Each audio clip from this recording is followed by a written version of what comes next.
Hey, good evening, everybody. Welcome back to our Zoom Daily live with Rabbi Shlomo Schwartz to a realistic map of meaning. We're reading a beautiful work of his, a wonderful book, and tonight we're on chapter 11. And that's not the bankrupt kind, right? I think that's what he sent us in the email. So let's just jump right in and see how the rabbi's doing tonight.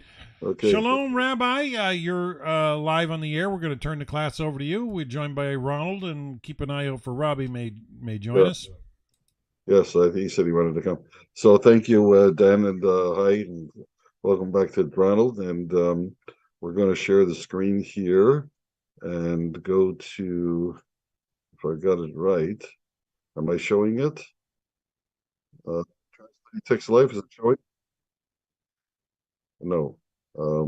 Stop to share and share this. There you go. How's that? Okay. I'll just wait for this to, okay. And I've been trying to present after I introduced Moshe and all what made him so special.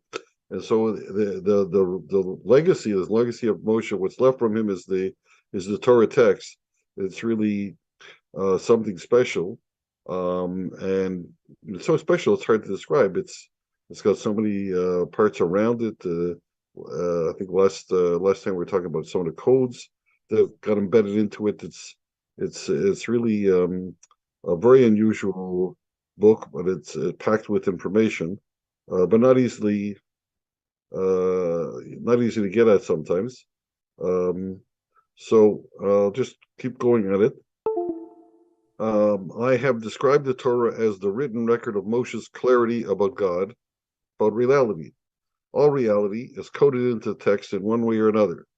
The oral explanation that accompanied the text revealed some of the coded information, and more importantly, provided tools for further data mining, traditionally known as Jewish scholarship.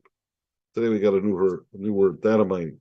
That you can always get more out of if the truth is there, you can always look at it from different facets. The bulk of Torah text describes what some have called the law and others have categorized as commandments.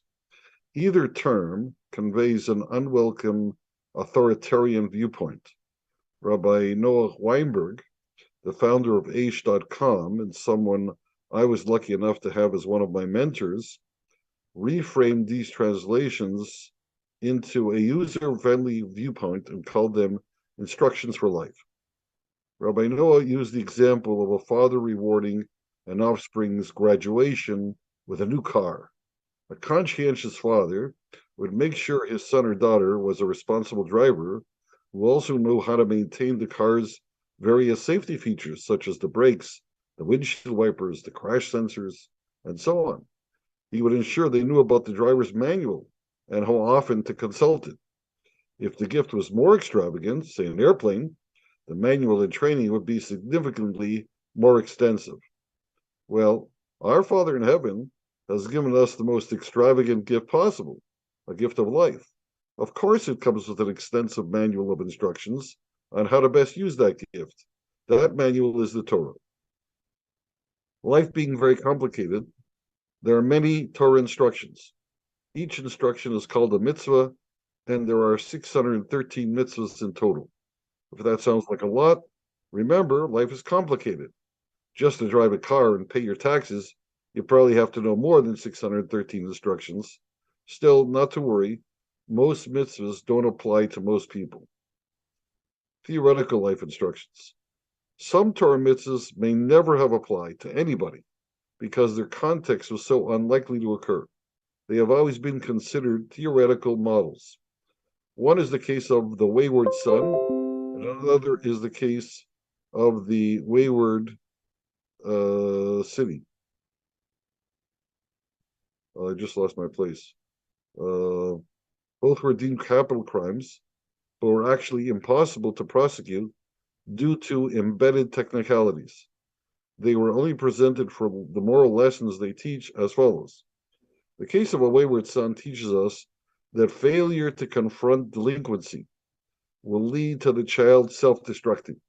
a far worse outcome than a relationship made difficult by confrontation. The case of the wayward city teaches us to take an early stand against individuals with outrageous ideas before they can recruit those malcontents who, rather than address their own feelings, always stand ready to cause civic ruin. The relevance of these moral lessons remains abundantly clear to this day. In light of the unlikelihood of ever prosecuting these crimes, it seems their theoretical death penalty was meant to galvanize us to act early and forcefully to avert the tragedies that are otherwise sure to come. I think we're experiencing some of those with the malcontents today. I think with some people got too far. Just like these two instructions were never meant to be applied, many others were never meant to be applied universally. The well-known reality is that different people need different instructions. To provide a simple example, most of us do not need medical training to the depth that doctors do. In that vein, more than half of the Torah's 613 instructions only pertain to Kohens, priests, who worked in the temple, since all Kohens must be descended from Aaron, who was only one of the 600,000 plus males that left Egypt. These temple instructions were never applicable to all but a sliver of the Jewish people, the Kohens. Although there are to this day people who claim descendancy from Aaron, especially those with the last name Cohen, the practice of those 300 plus instructions ended with the destruction of the temple 2,000 years ago. Thus, more than half of all the Torah instructions apply to only a sliver of the Jewish past. What about women? From the smaller half of instructions for non-Kohens, women were further exempt from about 30 other mitzvah instructions, those that require a particular activity at a particular time. Some explain this exemption as necessary to allow women to completely devote their time to childcare. In our era of family planning, such concerns are sometimes ridiculed and replaced by complaints that the exemption discriminates against women. This is a wrong-headed diatribe. The complainants forget or ignore the fact that God always discriminates by parceling out unique potentials and challenges for each individual. Oh well, everybody's jealous of someone else's package at some point or another. Don't take this as a comment or license or permission to be jealous. Don't even take it as a reason to be jealous. Rather than complain about discrimination, the complainant should conclude that God created women to not need the 30 or so extra instructions to guide their creative and spiritual development, which is what the mitzvah instructions are all about. Women have more natural inclinations in this area, and extra unnecessary mitzvah instructions would only misguide them.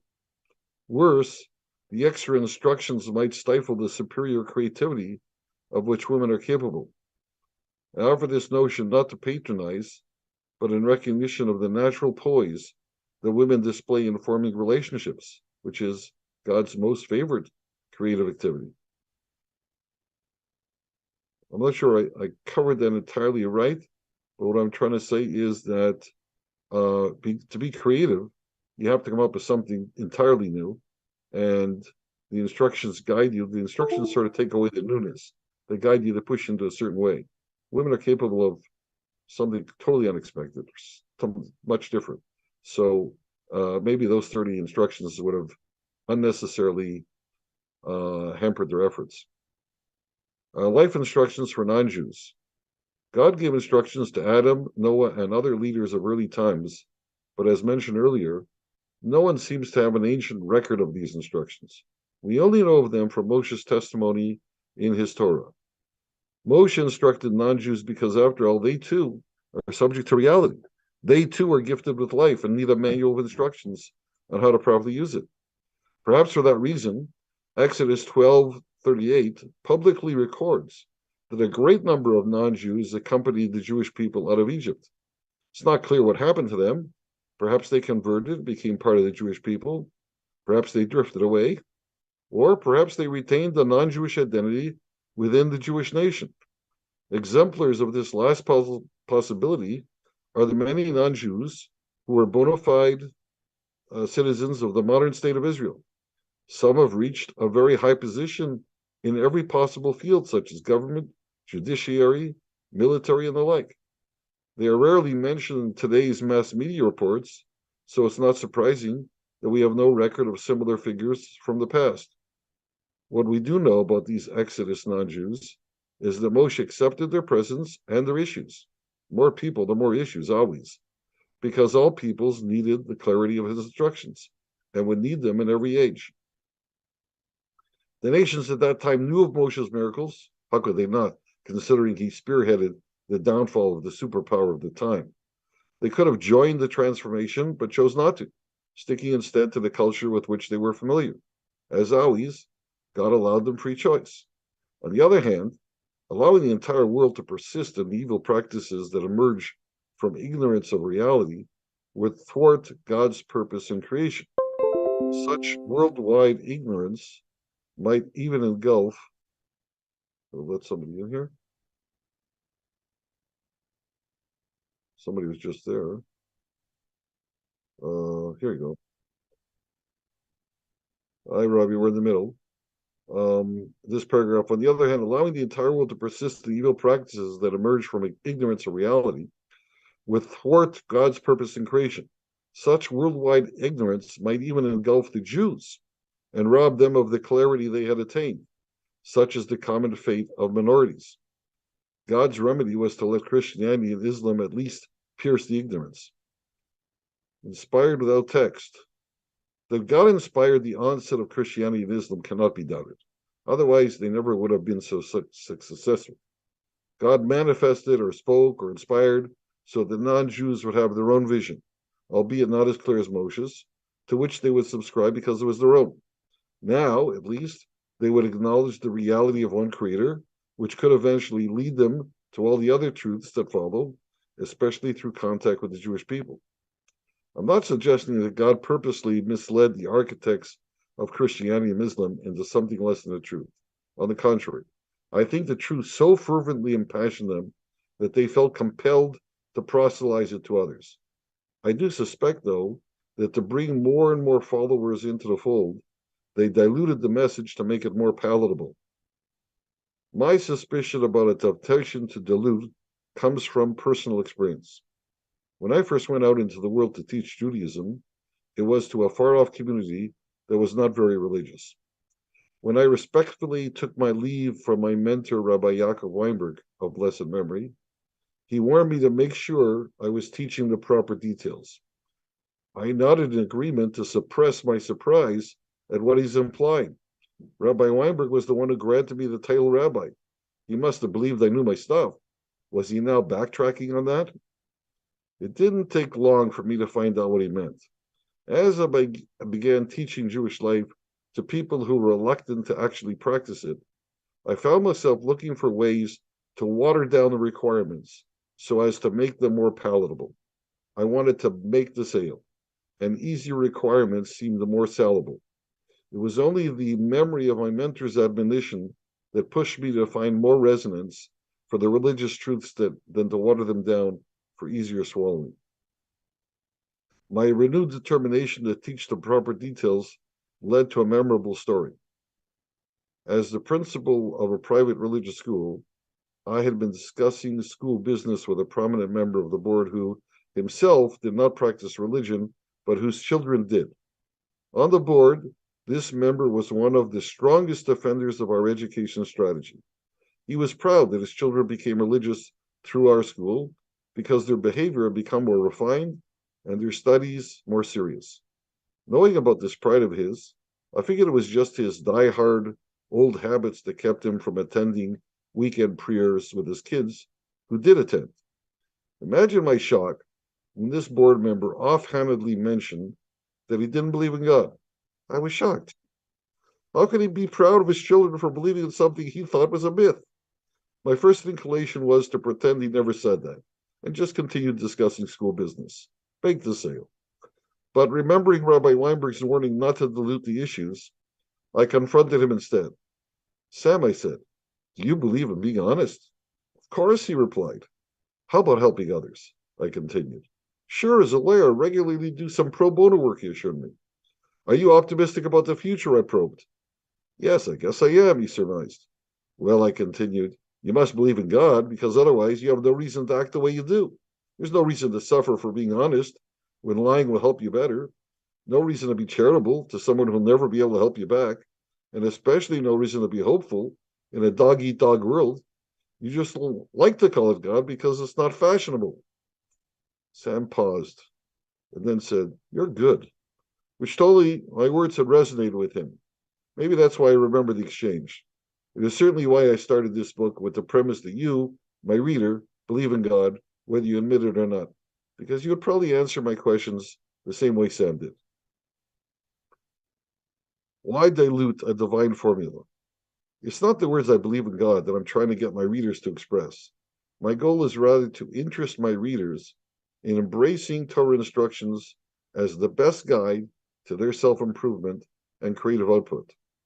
God must find creating delightfully satisfying, otherwise, why do it? Creating humans who themselves can create must be even more satisfying because it involves an extra level of creativity, allowing the humans to create. The danger lies in the very nature of creativity. It has to be free-willed, i.e., free of God's will. Because if the creation by a human was preordained, then it would not be a new creation. Free to choose means free to make mistakes. Mistakes don't create, and the worst of them destroy. That would not be satisfying to God. Freedom to choose also entails the freedom not to choose, not to act, not to create. How will God gain satisfaction then? To avert these two unsatisfying developments, God designed mitzvah instructions. Mitzvah instructions are stimuli that trigger humans to act rather than passively observe, and to do so constructively rather than destructively. Their influence is surreptitious, in the background, much like the Google algorithms that manage the messages we see and thereby the actions we take. God, of course, knows us much better than Google, so we can completely rely on receiving benefits from the mitzvah activities we undertake. Every person should be and would be thrilled to create something valued by the Creator. The great problem is we're not sure what that might be. Also, we are afraid of how enormous that must be. Mitzvah instructions guide us in this quest. Earlier, I reviewed how so many different codes can be found embedded in the Torah text. I found a code, a new one, myself, that alludes to how mitzvah instructions bring it all together. It's not a proof, but it is poetic, similar to when the rhymes of a poem make the message seem more right. If you don't like fooling around with numbers, skip to the next section. My code is based on an ancient method of reducing large numbers to single digits. Reducing large numbers simply means summing all the digits of a large number until a single number is reached. For example, 613 contains 3 digits, which when added together, 6 plus 1 plus 3, produce 10. Since 10 is 2 digits, add them together, 1 plus 0, and get 1, a single digit. This method is used to find hidden commonalities between two words. Since Torah Hebrew uses its letters as numbers, every word can be translated into a number. If two words yield the same number when their letters are treated as numbers and added together, that commonality could lead to a new insight. I don't need words for my code. The number I used above, 613, is the number of instructions in the Torah. Its reduction to 1 suggests that the summary result of following all these instructions is a working relationship with the one God. The 10 Commandments can be viewed as a capsulized version of the same idea, because 10 equals 1 plus 0 equals 1 also. Not only that, the 613 instructions consist of 365 negatives, activities we are advised to stay away from, and 248 positives, activities in which we are advised to engage. Both of these numbers, 365 and 248, reduce to 5 as follows. 3 plus 6 plus 5 equals 14, and 1 plus 4 equals 5. Similarly, 2 plus 4 plus 8 equals 14, and 1 plus 4 equals 5. The 613 instructions when divided into negatives and positives, have the same balance as the Ten Commandments, 5 on each tablet. Not only that, a very famous sage of the early 1900s, known as Schwartz, published a list of these. I have. I'm up to. Can you not read this?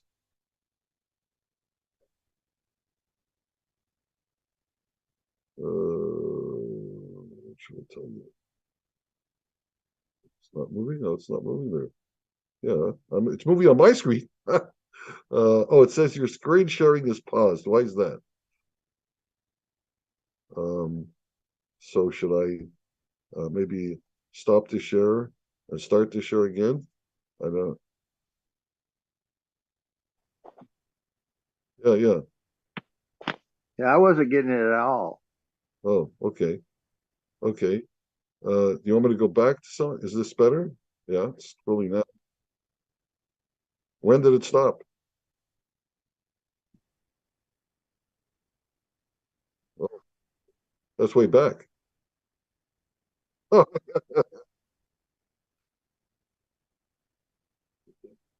Yeah, all we've right. been listening. Okay. So I'm telling you, the idea here is I'm just showing you how a code take any word, translate the letters into numbers, and then take all the numbers and add them together until you get one number left. So 613, for example, is 6 plus 1 plus 3 equals 10, and 1 plus 0 equals 1, and so on. So that works for the 613 total mitzvahs. Consists of 365 negatives and 248 positives. And when you take those numbers and add their digits together, you get 5 on each side.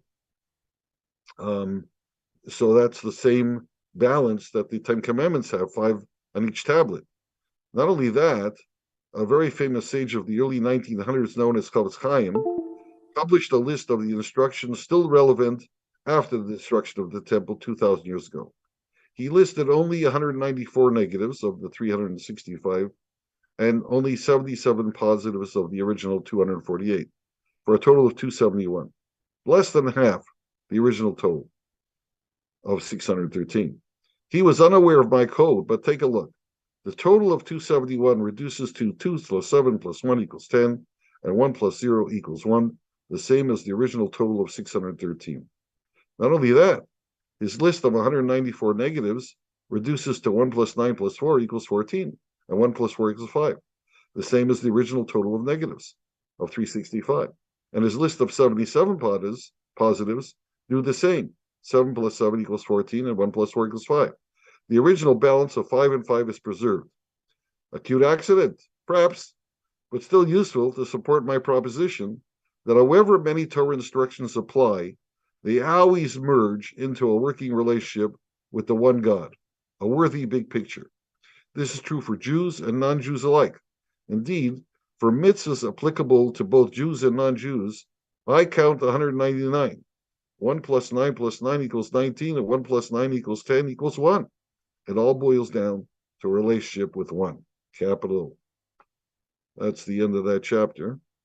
We have a few minutes left. I know that this number is much larger than commonly said. I'm going to get into that a little bit. Next chapters. Yeah, I remember you discussed this with me when we first met. You were explaining some of it, and I found it interesting that I wanted to hear more. I think I'm going to have to go back and review this chapter when I have some time, for sure, though, because it got away and I had some texting going on. And I see. yeah. Okay. So, I'm trying to present the idea that the mitzvahs are have always never been relevant to everybody. That's my basic message. Most of the 613 mitzvahs, the large majority, were only meant for Kohens. They're the only ones that could do them. So right away, you have even among the Jewish people, most of us can only do a part of them. They're only relevant. Most of them are a large part of them are irrelevant to most of us. And Yeah, yeah, but not easily. You know who does the best job is Rabbi Shimshon Raphael Hirsch, who lived in the 1800s, early 1900s. He wrote a commentary, and he did a superlative job of finding the imagery, identifying the imagery in the temple vessels and the structure and so on, and so on. But you know, really, it's a different life to have a temple, to have God that close in real life. That's like a different world. Just like our world is different than the Middle Ages, and you know, we have planes, we have cars, we have travel. Just that alone, the world is at your fingertips. You know, they lived in one spot, never moved from there their whole lives. Um, our ability to electricity, it's just a different world. It's a different world. So life is so different, but then there's the main parts of life never change. Like you know, you still have to eat, you still have to sleep, you have to have a family, Drink water. You need water. Yep. need food, and you need shelter, you need companionship. All those things, those are the basics, and it's just the way we do it is different. Um, but education is so different. Um, Entertainment is different. Uh, Work is different. How much effort is needed is different. So God is arranged for so many different scenarios as part of creation. Just there's not only so many different animals and so many different species, but so many different. There's even more different scenarios for life to take place, and it's all part of creation. And it's God seems to be God's delight to um, to manage all those different scenarios and put them into a working package. And the mitzvahs are designed for each part of the whole to uh, find uh, their best possible way of expressing themselves. So, but you have to do the mitzvahs. The mitzvahs are things that tell you how to behave. Mostly, here's behaviors that will have an effect on you.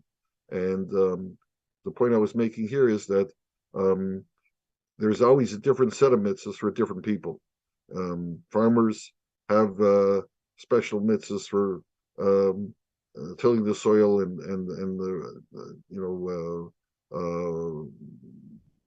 harvesting. Um, Tradesmen will have different mitzvahs, buying and selling, um, and so on. A lot of mitzvahs are the same for everybody, of course, but there are a lot of nuances, and so just like there are, um, uh, I identify 199 mitzvahs out of the 271. That is a bigger majority, 2/3 or so, more than 2/3 that are applicable to non-Jews uh, than to all of us. Now, some Mm-hmm, people can mm-hmm. argue with me. So, so I guess I should say at this point is that they're not always the same level of command or Obligation. Right. obligation. Some are uh, Moral imperative.